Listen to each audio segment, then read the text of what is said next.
day of the Renaissance. Get a quick picture of all the Renaissance did for the cultural and aesthetic life of man, but I wouldn't stop there. I would even go by the way that the man for who I am named, Martin Luther, had his habitat. I would watch Martin Luther as he tacked his 95 theses at the door at the Church of Wittenberg, but I wouldn't stop there. I would even go by 1863, watch a vacillating president by the name of Abraham Lincoln finally come to the conclusion that he had to sign the Emancipation Proclamation, but I wouldn't stop there. I would even come up to the early 30s and see a president grappling with the problem of the bankruptcy of his nation. Come with the eloquent cry that we have nothing to fear but fear itself.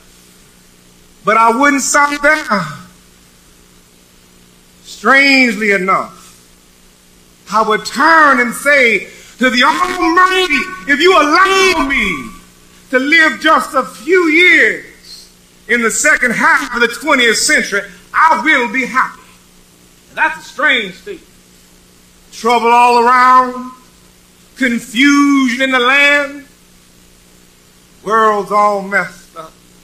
That's a strange statement. Somehow I know that only when it's dark enough can you see the stars.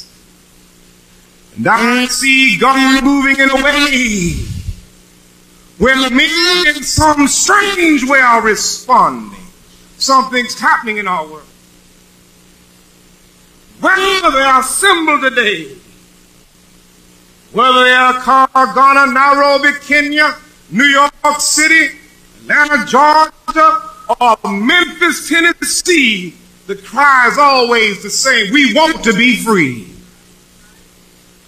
And also in the human rights revolution, if some men done in a hurry, sorely afraid, the whole world is doomed. They have 20 megaton bombs in Russia right now that can destroy a city as big as New York. Wipe out all the people in every building. We can do the same there in China and Russia. We are drifting there.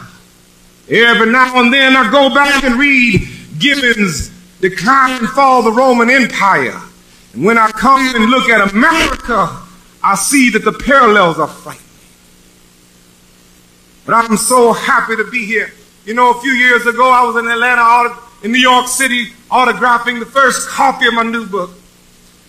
And this minute woman came up to me and she said, "You Martin Luther King?" And I was looking down writing and I said, "Yes." The next thing I felt something beating on my chest. This minute woman had stabbed me. I was rushed to Harlem Hospital. The X-rays revealed that the tip of the blade was on the edge of my aorta. Main valve, once that's punctured, drowned in your own blood, that's the end of you. And after the doctors opened my chest up, and took out the blade and sewed me back up, I started receiving letters and telegrams. They allowed me to look through a few, and I got a letter from the President of the United States of America, but I've forgotten what that letter said. Got a letter to visit from the mayor of New York City, but I've forgotten what that said. But there was another letter that came from a little girl, White Plains Junior High School. And she wrote simply this: "Dear Dr. King, I heard of your misfortune and your suffering. And I heard that if you had merely sneezed, you would have died. While it should not matter, I would like to mention that I'm a white girl. And I'm simply writing you to tell you that I'm so happy that you didn't sneeze."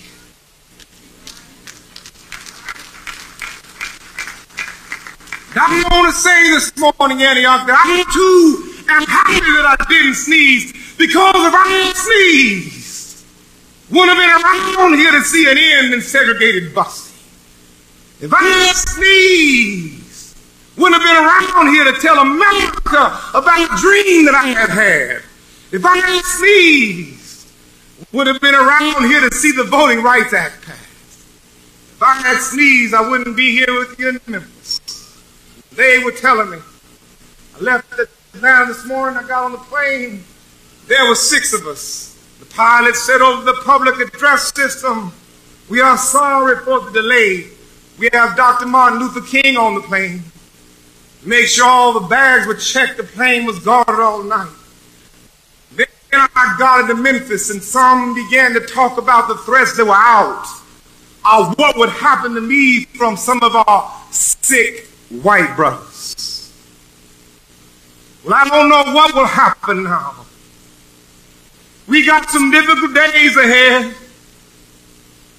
but it really doesn't matter with me now, because I've been to the mountaintop. I won't mind. Like anybody, I would like to live a long life. Longevity has its place. But I'm not concerned about that now. I just want to do God's will. And He allowed me to go up to the mountain. And I looked over. And I've seen the promised land. I may not get there with you. I want you to know tonight, we as the people will get to the promised land. So I'm happy tonight. I'm not worried about anything. I'm not fearing any man. My eyes have seen the glory of the coming of the Lord.